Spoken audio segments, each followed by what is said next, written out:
one and all. Now we are going to see the second subdivision of our ninth experiment. That is how we have to copy the content from one file to another file.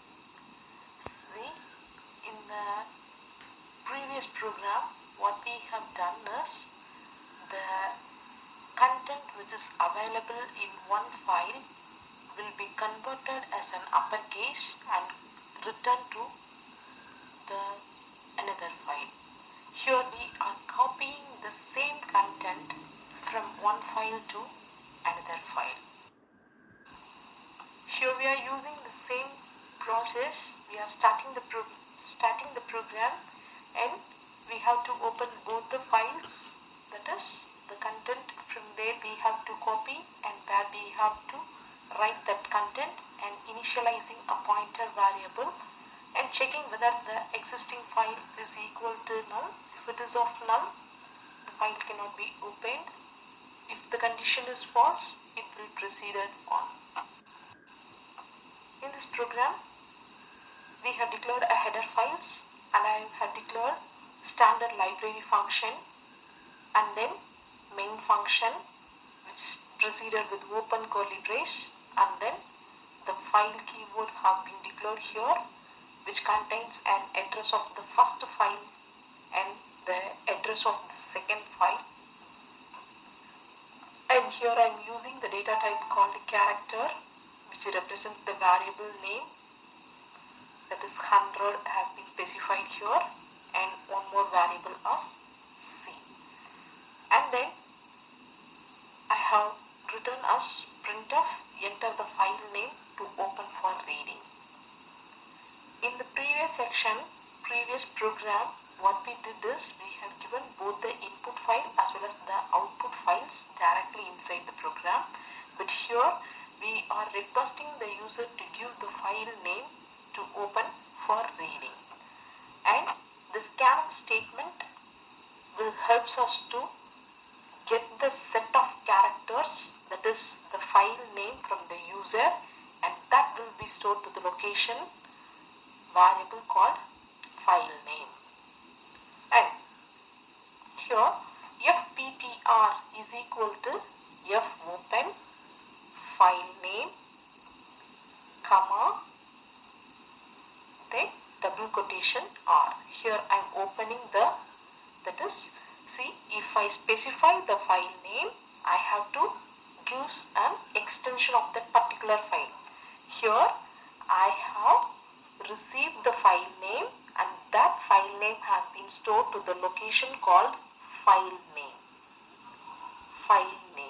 So I have specified as fopen file name, comma, in that file, that is the file which has been stored to the location called file name, will be opened for reading mode. If the particular file is equal to null, then if the condition is true, fptr is equal to null, then the printf statement will be printed in our output screen. That is, printf can't open file, and the process will be winded up with the exit 0. And in the previous slide, we have opened the file for reading. Here I am requesting the user to open the file for writing. I am using the same scanf statement, %s, that is a set of characters given by the user as a file name, and it will be stored to the location called file name. Now, fptr is equal to fopen file name, that is, I am opening my second file here. In that I am going to do my writing operation. So the file fptr1 has been opened in the reading mode, fptr2 has been opened in the writing mode. If fptr is equal to null, if the condition is true, it will print this statement, and the program will be exited. In case if the condition is false, it will move to C is equal to F get C fptr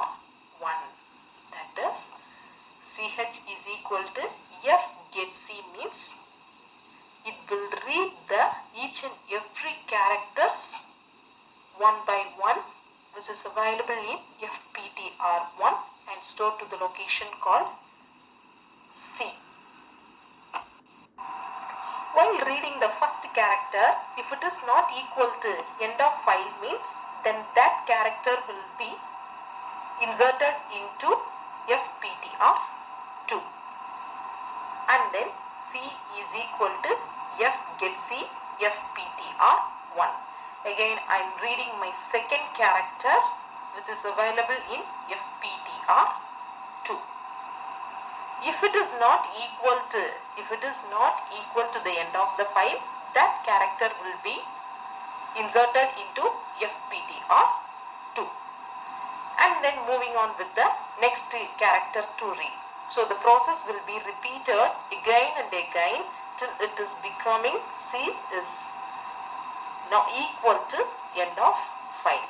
Once if the condition becomes false, it will come to the looping statement, end of the looping statement, and the printf contents copied to %s file name.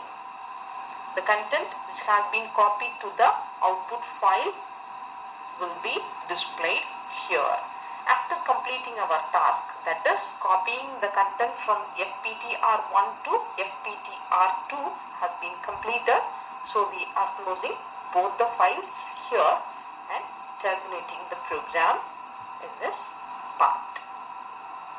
I have given a sample. Here I have given a sample output, that is enter the file name to open for reading input.txt, enter the file name to open for writing output.txt, content copied to output.txt is in input file we have given as hi hello. The same content will be copied to output file also. So the content has been copied as of the same to the output file also. This is the task of our program.